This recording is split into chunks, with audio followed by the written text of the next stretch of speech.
What's up, everyone? Welcome back to the channel. Boozer here. Thanks for stopping by.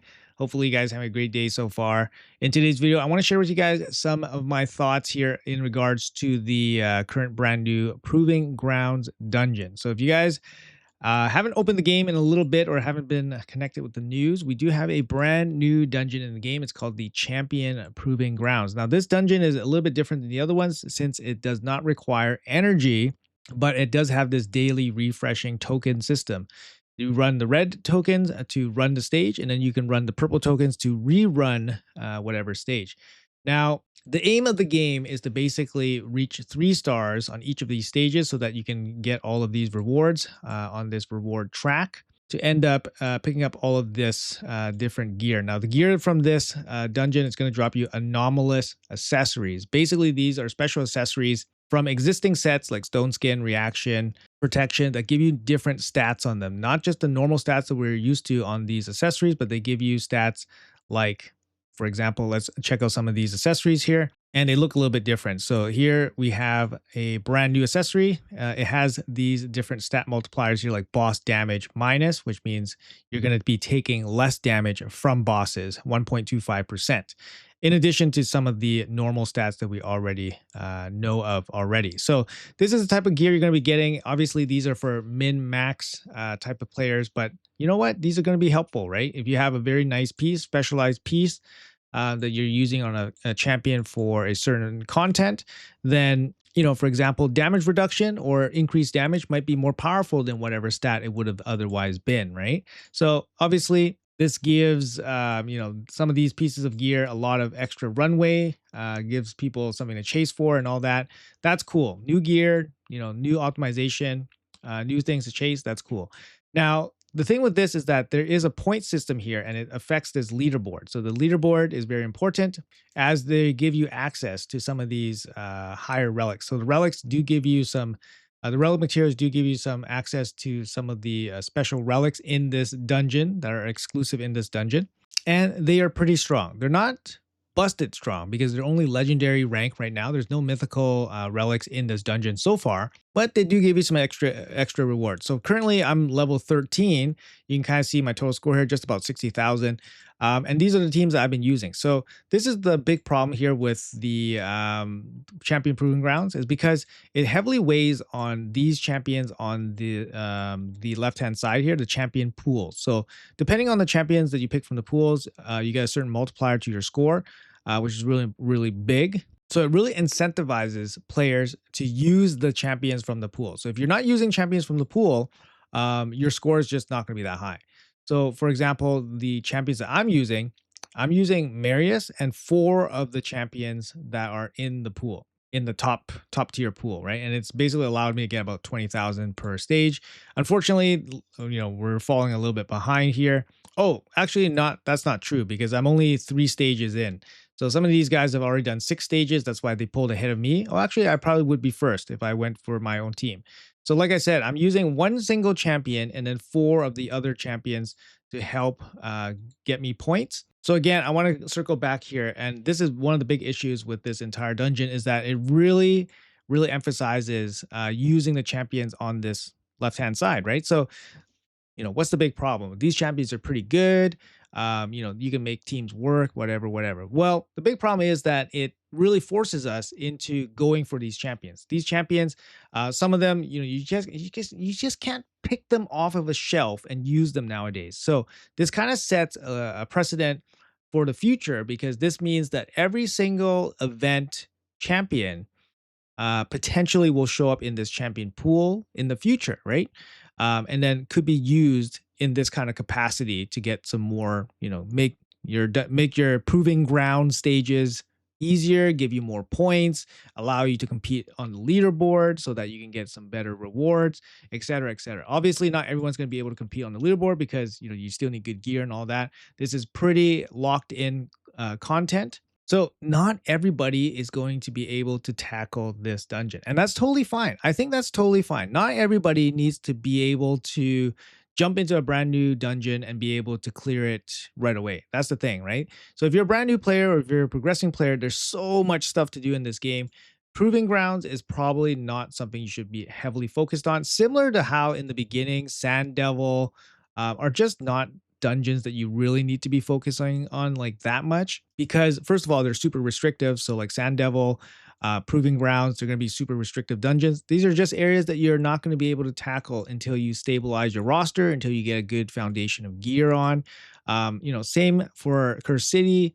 Grim Forest is a little bit different because Grim Forest gives you a much wider deck, right? The team decks is really nice because it gives you way more selection on what you can actually use. Whereas the Proving Grounds or Centranos, they have very restrictive kind of pools that you can pull from.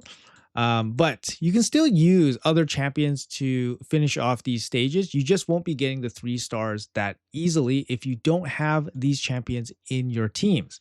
Now, the other thing is that these champion proving grounds, they last for 1 month, right? They last for 1 month. If you're clearing 3 stages per day, you can reach level 27 in 9 days. And then, 2/3 of the month, you're basically just running rebattles, trying to improve your scores. Now, if you guys checked out my, first look into this dungeon, I jumped into 27 right away with just basically 5 random dudes. And, it's a somewhat coherent team. I mean, we used Marius and Newt for damage, and then I basically put in whatever champions from the primary pool, and we cleared it without too many issues. But I'm an endgame player. I got endgame gear on, but I was using Marius, which is endgame achievable for, and it's basically a champion you can get from the game. I did get a pretty good score here, and I did notice that in the higher stages you do get higher scores. So in the beginning, your score, I don't, I'm not too sure. Maybe your multiplier is a little bit on the lower side, but in the higher one, I was getting quite a bit more points. So if you're going to plan your efforts, maybe plan for the higher stages. Another big gripe with this new system is that it does require certain levels of customization. Basically, you have to change some of your champions, builds to fully optimize to jump into the dungeons. For example, my Marius is not fully optimized.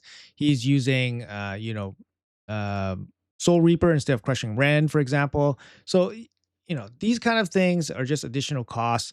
I think Plarium should allow you to maybe, change some of your settings for this dungeon, perhaps. It's already very restrictive on what champions you really benefit from. Not give us, the option to be a little bit more customizable with like relics, gemstones, even masteries.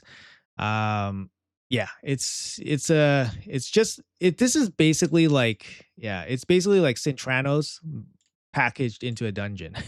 I don't know, it feels like that way. Also, if you guys didn't notice, the next rotation pool, it gives you a little bit of a heads up in terms of what you can use in the future. So this next pool is gonna show up, 3.5 weeks from now.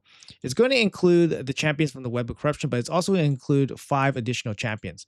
Now, if you guys wanted to do something, it means that there's probably going to be 5 new champions getting released within the next couple of weeks. That's going to go into this next rotation. That would be my thinking.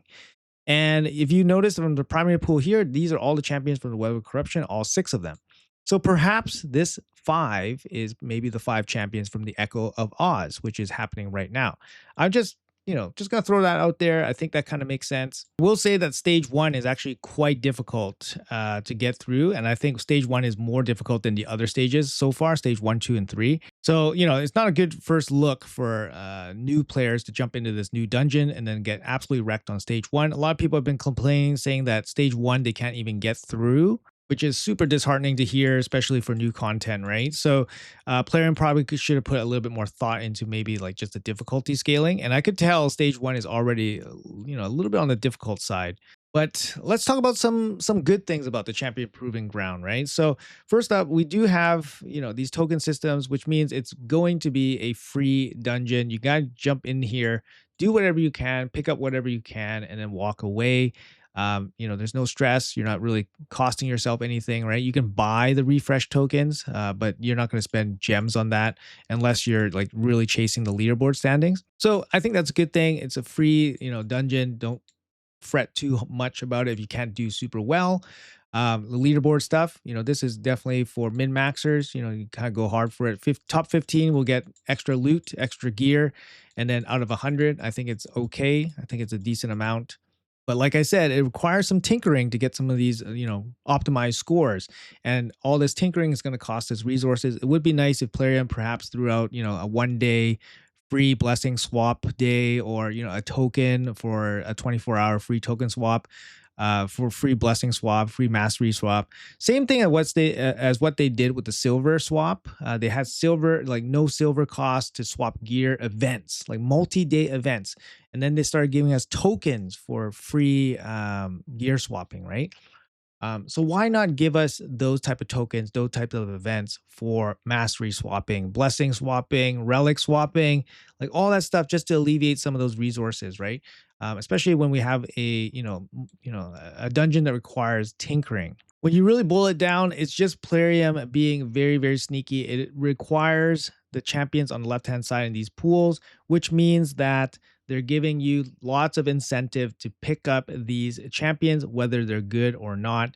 They're really, really hammering in. Picking up these champions are going to help you out, especially in these pools, get you points. They're going to increase the engagement of all of these events for all of these champions, similar to how they introduced the fusion token system, exchange token system, where they're basically saying, like, here, if you do all these fusions, you get a token, and then you do this bad fusion, you can swap the token for a good champion. Is basically just increasing the engagement on all of these events. And similar for this dungeon champion proving ground is Plarium implementing another way of pushing us to increase the engagement on all of these events. So for example, if you didn't want to get Hagaba, now Hagaba is here in this X9 pool. Um, and that's really bad. You're getting punished. If you skipped Hagaba and you were saving for Fusion, or if you exchange Hagaba for a Newt or Fabian or Titus or Wixwell or whatever, now Hagaba is in this pool, right? So it really puts players in a bit of a bind. I think it punishes players for being very optimal, and it just implements another layer of FOMO also. It's interesting that Tection is here in the secondary pool. But they did mention that they're trying to focus more on like recent champions, and they do have a free login champion here with Valerian also. So you guys got at least make sure Valerian's in your team, so you guys get a decent multiplier on your points. I'm not too sure. I'm kind of lukewarm on this event. Like obviously, like as an end game player, I can get through it. I collect all these champions, so it's not a big deal for me to find a proper team to do this. But I can definitely see that this is not a very fun dungeon for a lot of people. I've been reading a lot of the comments, a lot of social media and stuff like that, and people are not happy with this. But I want to say that not everyone should be hopping into every single content. Some content is just going to be a lot harder than other content. And this might just be one of those areas, right? But at the end of the day, it's a free dungeon that we can kind of, just get free resources from. And it rewards people that, kind of go for these champions or have gotten these champions from like random polls. And then now they are able to use them. Plarium obviously has to, keep people engaged, keep people building champions, keep people going for events, keep people going for certain champions. Otherwise, the game's just going to die. So this is just another way of them trying to get us to be more engaged, get us to use and build champions that we don't normally use, perhaps. I see it as a good and bad thing. It's good for people that like to tinker, like to optimize, have the time to do so. Obviously, it puts to use some of these champions that we wouldn't otherwise use. But it's also very bad. I can see, like, obviously for newer players, they can't jump into this content. They're falling behind, or they feel like that. They can't get access to some of these nicer rewards. So I can definitely see both sides of the coin here. It's hard to find content that's going to resonate with everybody. Maybe a potential solution would be to make like a hard mode and easy mode, or a normal mode that might be a little bit better. Maybe provide like a bigger pool for like the easy mode, lower stats. That might give people a little bit more incentive to participate, right? But I think any kind of content that has restrictive content or restrictive champions, it's going to hurt somebody. So what I gotta say is, all you guys gotta do is just do the best you can in this dungeon. Don't sweat it too much. There's so much to do in this game. This should not be your primary focus if it's just not viable for your account, right? So anyways, guys, that's gonna be it for this video. I just want to share my thoughts on the champion proving grounds here a little bit. Personally speaking, I think at the end of the month, everybody's going to be running the same teams, and everybody's point totals will be very close to each other. So there will be optimization that's going to be required to be at the very top if you're chasing leaderboards. If you're just chasing the minimum 3-star rewards, make sure you guys are using champions from the multiplier pools. That's all I gotta say. It just makes things a lot easier. Hopefully, you guys at least have one or two of these champions that you guys can slot into the teams. Luckily, most of the champions here are pretty decent, and you probably should build them out anyways. You guys will get some value from them. So we'll see. But anyways, guys, let me know in the comments below what you guys think.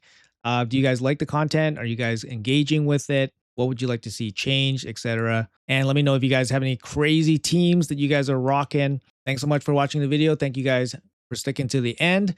Appreciate you all. Have a great day, and I'll see you guys in the next video.